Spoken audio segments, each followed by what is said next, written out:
You sell a company that gave you 38,000% returns in just 7 years?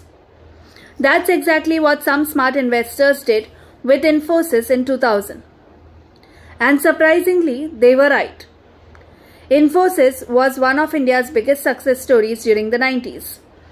From 1993 to 2000, its stock price skyrocketed, turning rupees 1 lakh into nearly 4 crores. The company was growing rapidly, revenues were soaring, margins were strong, investors were in love with the story. Many believed Infosys was a forever stock. Why would anybody want to sell it? But here's where it gets interesting.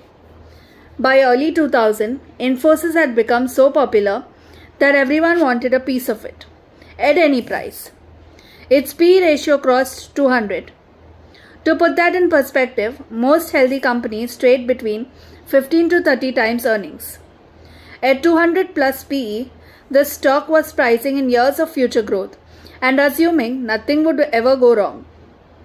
Even though Infosys was delivering strong performance, its stock had raced far ahead of its fundamentals. Here's the real reason.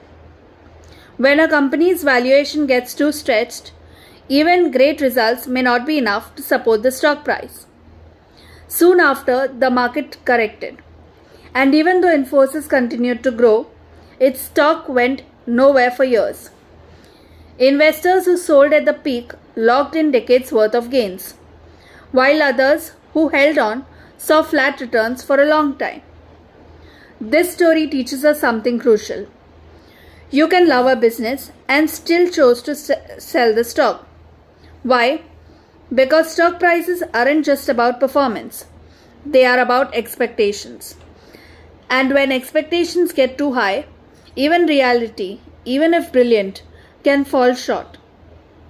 It's not about timing the market. It's about knowing when price disconnects from value. Even Infosys, one of India's finest companies, became too expensive to justify holding. So the next time you're holding a stock that's rising fast, ask yourself, is the price still rational or has hype taken over? Because history shows us great companies can be bad investments if bought at the wrong price. Infosys didn't fail, its stock price did. And that's why valuation always matters. If you liked this breakdown and want more real stories from the Indian markets, don't forget to subscribe to my channel.